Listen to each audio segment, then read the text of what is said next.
We started with the Mandalorian. Next was Kylo Ren with and without hood. Then we made Obi-Wan Kenobi. Today, we attempt to turn the training figure and Mizuchi into Supreme Leader Snoke and his elite Praetorian guards. Can we pull it off? Or will we crash and burn?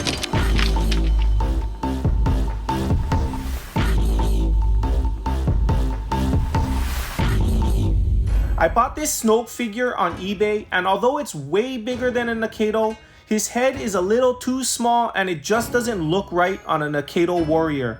I also did some research and I couldn't find anything about Snoke being able to handle a lightsaber or any other weapon for that matter.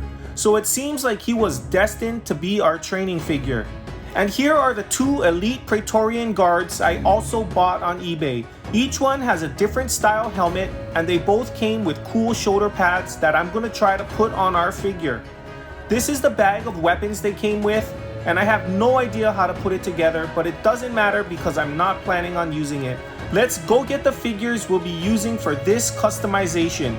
These are all our doubles, and even though we have a lot of extra warriors, we are running dangerously low on controllers, so I probably won't be customizing controllers for a while, at least until I can find some more single packs.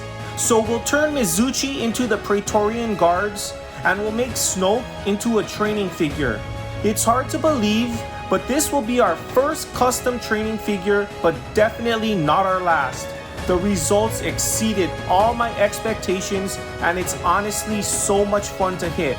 You guys gotta watch to the end to see how this turns out. You won't be disappointed.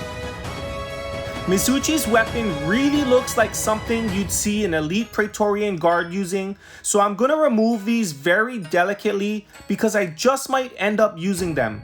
Although at this point, I have no idea what I'm doing as far as weapons go. In order to do this, just use some cloth or cardboard to protect the weapon from the teeth of the pliers, and without squeezing too hard, wiggle the weapon back and forth while gently pulling up until it pops out. Oh, and by the way, you can find all the tools and materials I use linked in the description, and by clicking on them, you'll be helping out our channel. These are my trim shears, and they are by far the easiest way to remove an Akedo figure's head. After cutting the top off, you'll be left with this lower ring that is glued to the base of the head. Any damage to the base will cause serious problems, so I like to use 2 pliers to get the ring off.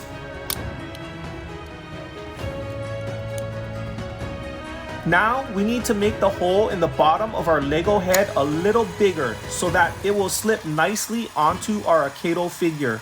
The main thing is that you hold the head securely with your hand out of harm's way.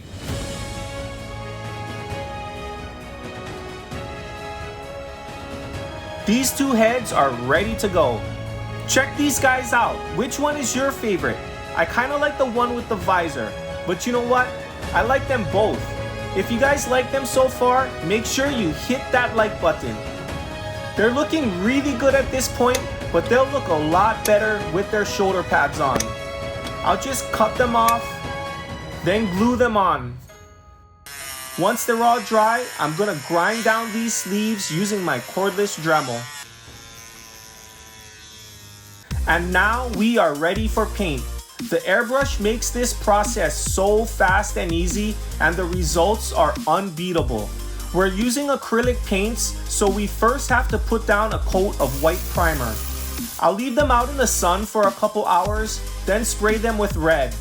And if you think they look good now, wait until we get the gloss clear coat on. But first, we need to paint his pants black.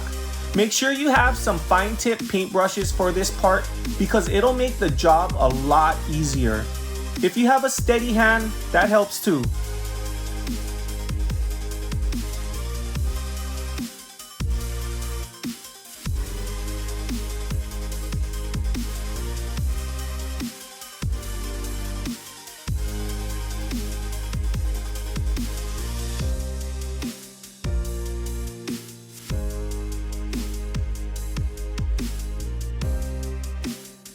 I've been looking at a lot of pictures of the Praetorian guards, and I've seen them with a weapon that looks exactly like Mizuchi's.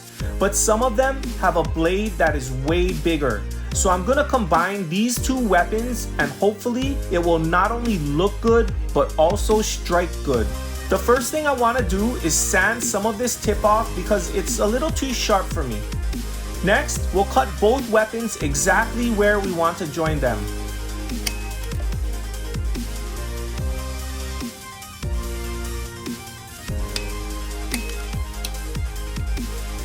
And you can't just glue these two pieces together because it probably will break at some point. To make the weapon strong and durable, we'll drill small holes on either side and glue them together with a nail in between.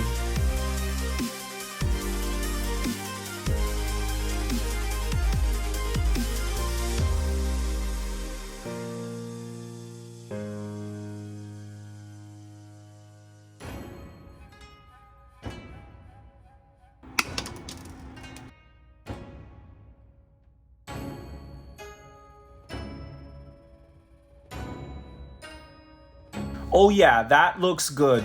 But we're not done yet. I really want to extend his robe down to his feet, and I have an idea.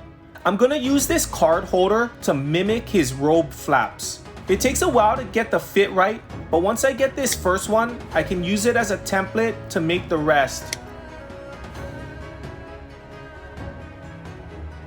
We'll prime these robe bottoms along with the glaives.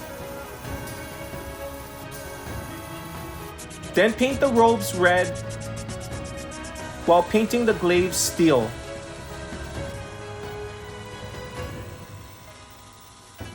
Here they are, all dry and ready for the next step. I'm just gonna super glue these robe pieces on, and the trick is to use as little glue as possible and to apply pressure for at least 30 seconds to get a tight bond. I was really surprised at how nice and seamless the robes turned out. And now they really look like Praetorian guards. Now that the guards are finished, we'll let them dry while we work on Supreme Leader Snoke. My first thoughts were to put Snoke's head on the training figure, but I really don't like the way the trainer was made because there's nothing but friction keeping his head from falling back and getting split. I also wanted this to look like an actual figure with arms instead of just a torso. So I think I'll use the top half of our Snoke figure and the bottom half of our training figure. I discovered that I could remove one section of his arm, making him look a little more proportional.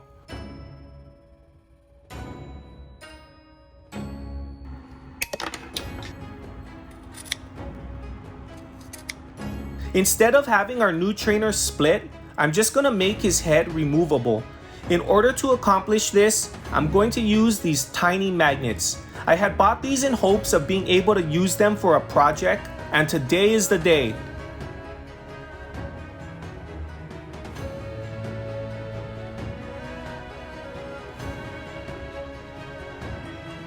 So when you hit this guy just right, instead of a split strike, you'll knock his head off. And resetting him is probably easier than the original.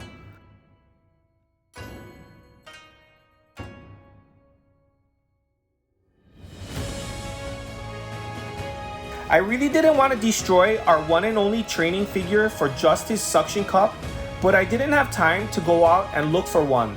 And plus it's for the video. I'll definitely go out and find these suction cups for next time.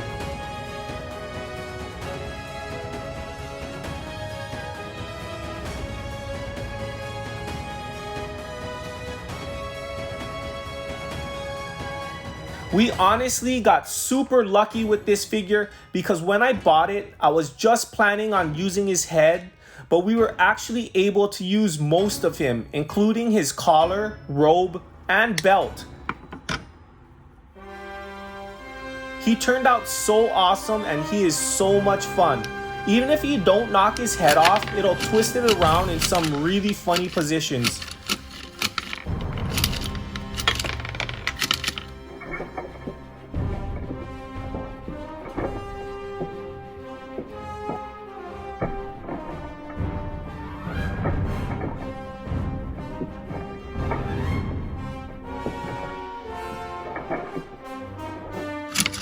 The Praetorian guards look amazing as well, and the first thing you notice is that huge shiny blade. Although I made 2 guards, only 1 will be entered in our tournament, making this our 4th of 8 Star Wars figures.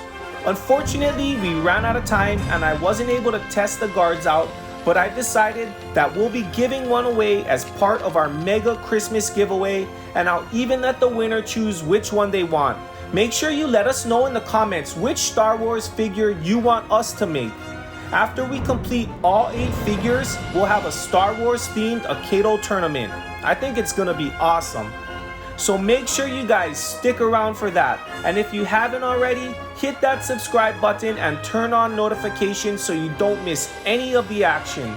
Thank you all so much for watching. I hope you guys enjoyed the video. I hope you learned a trick or two.